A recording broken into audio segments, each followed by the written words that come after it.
काकांचे मजबूत आणि रांगडे हात आता माझ्या पाठीवरून फिरत होते. त्यांच्या स्पर्शाने माझ्या शरीरात मुंग्या आल्यासारखे वाटत होते. काकूंनी हळूच माझ्या ओठांवर पुन्हा एकदा ओठ टेकवले आणि त्याच वेळी काकांनी मला आपल्या मिठीत घट्ट आवळले. माझे नाव सुशीला. वर्ष 32 वर्षाची मी. मी दिसायला गव्हाळ रंगाची, मध्यम वर्गाची आणि लांब सडक केस असलेली एक गृहिणी. लग्नानंतर पुण्यात एका भाड्याने खोलीत आम्ही राहायला आलो. माझे पती एका खाजगी कंपनीत कामाला होते.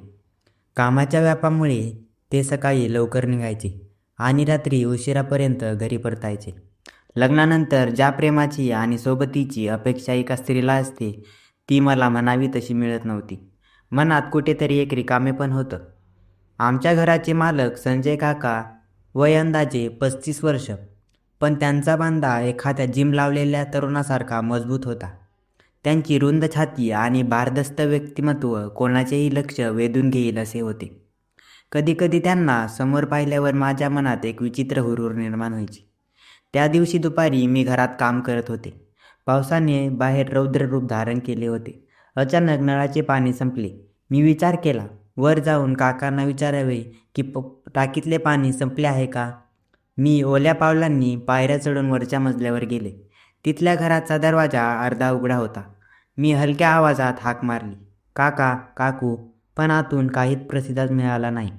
कुतूहलापोटी मी हळूच आत पावले टाकली. बेडरूमचा दरवाजा थोडा उघडाच होता आणि आत कंदिलाचा मंद प्रकाश पसरला होता. जे मी पाहिले ते पाहून मी जागीच गोठले. काका आणि काकू एकमेकांच्या मिठीत पूर्णपणे हरवून गेले होते. त्यांच्या श्वासांचा वेग आणि त्या एकांतातील जवळीक पाहून माझ्या अंगावर काटाच आला. आजवर न अनुभवलेली एक नवीन चेतना माझ्या शरीरात सळसळू लागली. त्याच गडबडीत माझ्या हातातील बांगड्यांचा आवाज झाला आणि काकांचे लक्ष माझ्याकडे गेले. मी लाजेने आणि भीतीने तिथून पळ काढणार तितक्यात काकू बाहेर आल्या. त्यांनी काळ्या रंगाचा एक रेशमी गाऊन घातला होता, जो त्यांच्या गोऱ्या वर्णावर अधिकच उठून दिसत होता. सुशीला, थांब ग, काकूंनी प्रेमळ आवाजात साथ दिली. त्यांनी जवळ येऊन माझ्या खांद्यावर हात ठेवला. त्यांच्या हाताचा तो मऊ स्पर्श मला खूप काही सांगून जात होता. तू हे सगळं बघितलंस ना, त्यांनी माझ्या डोळ्यात बघत विचारले.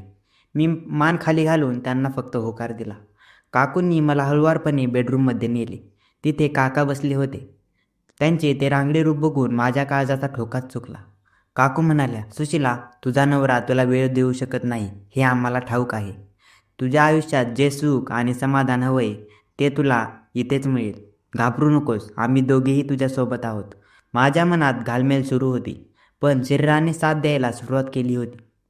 काकूंनी माझ्या केसातली पिन काढली आणि माझे केस मोकळे केले. तेवढ्यात माझ्या साडीचा पदर खांद्यावरून हळूच खाली निसटला. काकांच्या नजरेत एक वेगळीच चमक होती. त्यांनी शांत स्वरात म्हणले, नको घाबरू सुशीला, आज तू आमची खास पाहुणी आहेस.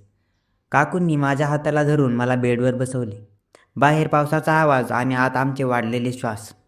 एका नव्या नाताची आणि एक अघटित प्रसंगाची ही आमची सुरुवात होती. बाहेर पावसाचा जोर आता अधिकच वाढला होता. खिडकीवर आदळणाऱ्या थेंबाचा आवाज रूममध्ये स्पष्ट ऐकू येत होता.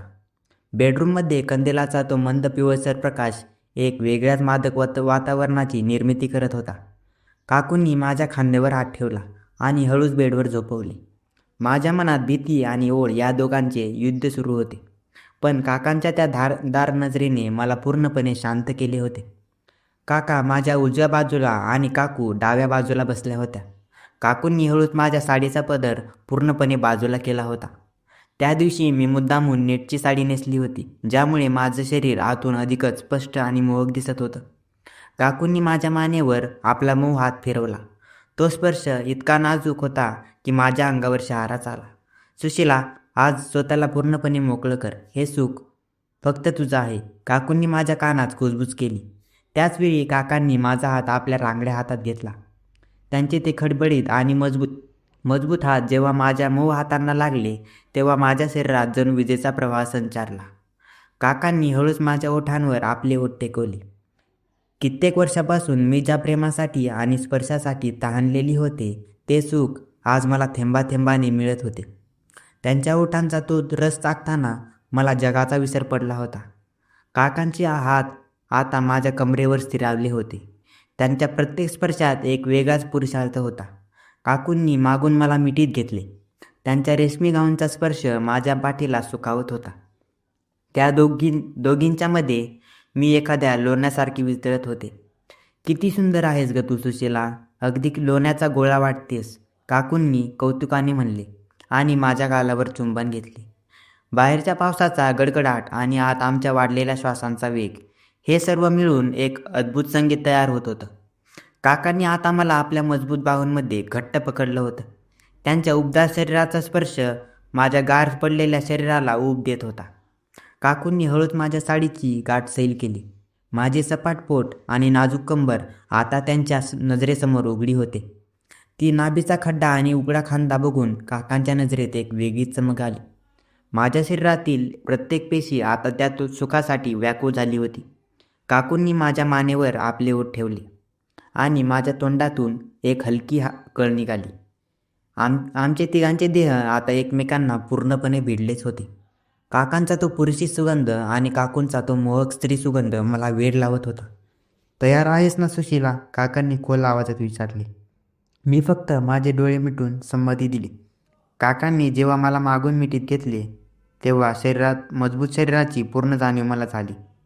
माझी ताणलेली काया आता शांतपणे होणार होती. काकूंनी मला प्रोत्साहन दिले आणि काकांनी हळूच त्यांचे काम सुरू केले. आयुष्यात पहिल्यांदाच मी असे काहीतरी अनुभवत होते जिथे शरीराच्या प्रत्येक अंगाला एक वेगळीच तृप्ती मिळत होती. बेडरूममधील वातावरण आता पूर्णपणे मादक झाले होते. काका आणि काकू दोघांच्याही स्पर्शाने माझ्या शरीरात एक विचित्र सनसनी निर्माण झाली. हा एक असा प्रवास होता ज्यातून परत येणे आता अशक्य होते. बेडरूममधील तो कंदिलाचा प्रकाश आमच्या तिघांच्या सावलींनी भिंतीवर एक वेगळाच खेळ मांडत होता. काकांनी मला हळूच आपल्याकडे वळवले. त्यांच्या डोळ्यात माझ्याबद्दलची ती ओढ आणि आकर्षण स्पष्ट दिसत होते. काकूंनी माझे दोन्ही हात धरून ठेवले होते, जणू त्या मला या सुखाच्या प्रवासात आधार देत होत्या. सुशीला, आज लाजायचे नाही, आज फक्त तृप्ती मिळवायची, काकू माझ्या कानात हळूच कुजबुजल्या. काकांचे मजबूत आणि रांगडे हात आता माझ्या पाठीवरून फिरत होते. त्यांच्या स्पर्शाने माझ्या शरीरात मुंग्या आल्यासारखे वाटत होते. काकूंनी हळूच माझ्या ओठांवर पुन्हा एकदा ओठ टेकवले आणि त्याच वेळी काकांनी मला आपल्या मिठीत घट्ट आवळले. त्यांच्या छातीचा तो कडक स्पर्श माझ्या मऊ शरीराला एक वेगळीच जाणीव करून देत होता. बाहेर पावसाचा जोर कमी झाला, पण आमच्या श्वासांचा वेग मात्र वाढतच होता. काकूंनी हळूच माझ्या साडीची उरलेली गाठही सोडली. मी आता त्यांच्या पूर्णपणे मोकळी झाले होते. माझ्या गोऱ्यापान वर्णावर काकांच्या नजरा खेळून राहिल्या होत्या. तुझं हे भरलेलं शरीर पाहून कोणाचंही मन विचलित होईल, काका खोल आवाजात म्हणाले. काकांनी माझ्या नाभीच्या खोल भागाला स्पर्श केला तेव्हा माझ्या अंतर्मनातून एक लहरी उठली. काकूंनी माझ्या मानेवर आपले ओठ टेकवले, मला अजूनच उत्तेजित केले. काका आणि काकू मिळून माझ्या शरीराचा जणू उत्सव साजरा करत होते. हे भरभरून मिळणारं प्रेम आणि हे सुख मला माझ्या पतीकडून कधीच मिळालं नव्हतं. काकांच्या प्रत्येक हालचालीत एक असा पुरुषार्थ होता जो मला अधिकच वेडा बनवत होता. त्या रात्री निसर्गही आमच्या या मिलनाची साक्ष देत होता. त्या पहिल्या अनुभवानंतर माझं संपूर्ण आयुष्य बदलून गेलं होतं. आता परिस्थिती अशी होती की पती कामावर गेले की माझं लक्ष सारखं वरच्या मजल्याकडे असायचं. एके दिवशी दुपारी मी मुद्दामून गुलाबी रंगाची साडी चापून चोपून नेसली होती. आरशात स्वतःला पाहताना माझ्या चेहऱ्यावर एक वेगळीच लाली आली. ओठांवर गुलाबी लिपस्टिक आणि केसात माळेला गजरा. मी तयार होऊन वरच्या मजल्यावर गेले. तिथे काकू एकट्याच होत्या. त्या आपल्या साडीच्या बदल्यात रेशमी गाऊन घालत होत्या. मला बघताच त्या गोड हसल्या. ए सुशीला, तुझीच वाट बघत होते, त्या म्हणाल्या. त्यांनी मला जवळ ओढलं आणि माझ्या गालावरून हात फिरवला. आज खूपच मादक दिसतेस ग, असं म्हणत त्यांनी साडीचा पदर हलकेच सावरला. तेवढ्यात काका तिथे आले. त्यांनी पांढरा सदरा घातला होता ज्यातून त्यांची रुंद छाती आणि मजबूत शरीर अधिकच स्पष्ट दिसत होतं. काकूंनी काकाकडे बघितलं. आज सुशीलाची तहान पूर्णपणे भागवायची आहे. काकांनी मला मागून मिठीत घेतले. त्यांच्या श्वासांची ऊब माझ्या मानेवर जाणवत होती. त्या दिवशीचा तो खेळ इतर दिवसांपेक्षा खूपच वेगळा आणि रोमांचक होणार होता. काका मला नवनवीन गोष्टी शिकवत होते. शरीराच्या कोणत्या भागाला कसं सुख मिळतं हे आणि स्पर्शाची जादू काय असते. आता हा आमचा खेळ रोमॅन्टिक आता रोजचाच झाला होता. पती रात्री रोज उशिरा यायचे आणि थकल्यामुळे लगेच झोपून जायचे. पण मला त्यांचं आता काहीच वाटत नव्हतं, कारण माझ्या आयुष्यात आता आनंद आणि समाधान ठासून भरलं होतं. काका आणि काकूंनी मला जे शारीरिक आणि मानसिक सुख दिलं होतं, त्याने माझं व्यक्तिमत्व अधिकच खुलून दिसू लागलं होतं. दिवसांमागून दिवस जात होते आणि आमची ती उत्कंठा अधिकच वाढत होती. काकांनी मला पूर्णपणे त्यांच्या प्रेमाच्या आणि स्पर्शाच्या नियंत्रणात घेतलं होतं. त्या 4 भिंतीच्या आत मिसळणारा तो आनंद आणि आमच्या जगण्याचा मुख्य आधार बनला होता. पण नियतीच्या मनात काहीतरी वेगळंच होतं.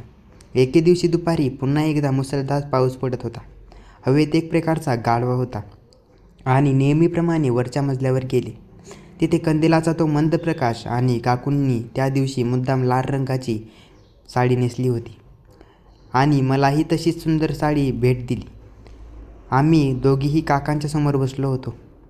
काकांचे काळेभोर डोळे आमच्यावर खिळून होते. काकूंनी हळूच माझ्या कानात कुजबूज केली. सुशीला, आज काहीतरी नवीन करूया का? त्यांनी काकांना खुणावलं. काकांनी मला जवळ ओढलं आणि आपल्या मांडीवर बसून घेतलं. त्यांच्या मजबूत शरीराचा स्पर्श होताच माझ्या अंगात पुन्हा एकदा वीज सळसळ झाली. त्या दिवशीचा तो संबंध इतर दिवसांपेक्षा खूपच सखोल आणि भावनिक होता. पण काही दिवसांनंतर माझ्या शरीरात अचानक बदल जाणवू लागले. मला सकाळच्या वेळी मळमळ होऊ लागली आणि प्रचंड थकवा जाणवू लागला. मनात एक शंका आली आणि तेव्हा मी डॉक्टरांकडे जाऊन तपासणी केली. तेव्हा मला समजलं की मी गरोदर आहे. ही बातमी ऐकून जणू माझ्या पायाखालची जमीनच सरकली. माझे पती कामाला इतके व्यस्त असायचे की आमच्यात गेल्या काही महिन्यात काहीच घडलं नव्हतं. ही गोष्ट लपवणं अशक्य होतं. मी घाबरत ही गोष्ट काकूंना सांगितली. माझी अवस्था पाहून काकू हसल्या आणि त्यांनी अतिशय प्रेमाने माझ्या पोटावर हात ठेवला. त्या म्हणाल्या, सुशीला, घाबरू नकोस. आज आमचा हा वारसदार आहे. आम्ही सर्व सांभाळून घेऊ. काकांनी मला जवळ घेतले आणि माझ्या कपाळावर चुंबन घेऊन धीर दिला. आता माझं आयुष्य पूर्णपणे बदललं होतं. माझ्या पतीला जेव्हा ही बातमी कळाली तेव्हा त्यांना वाटलं की हे त्यांचंच बाळ आहे. हे खूप आनंदी झाले. पण खरं तर सत्य मला काकूंना माहीत होतं. आता काका माझी पूर्वीपेक्षा जास्तच काळजी घेऊ लागले होते. कधी पोटावर हात ठेवून बाळाची हालचाल टिपणे, तर कधी थकलेल्या शरीराला प्रेमाने मसाज करणे. हे त्यांचे रोजचेच काम झाले होते. रात्रीच्या वेळी जेव्हा पती शेजारी झोपलेला असायचा तेव्हा मी काकांच्या त्या स्पर्शाची आठवण काढून सुखावायची. समाजासाठी आम्ही फक्त शेजारी होतो, पण त्या खोलीच्या आत आम्ही एकमेकांच्या पूर्ण इच्छा करणारे सोबती होतो. त्या एका पावसाळ्याची रात्री सुरू झालेला हा प्रवास आता एका नव्या जीवाला जन्म देणार होता. हे सुख, हा आनंद आणि हे समाधान मला ज्या मार्गाने मिळालं ते कदाचित जगाच्या नजरेत वेगळं असेल, पण त्याने मला खऱ्या अर्थाने जगायचं एक नवी कारण दिलं होतं.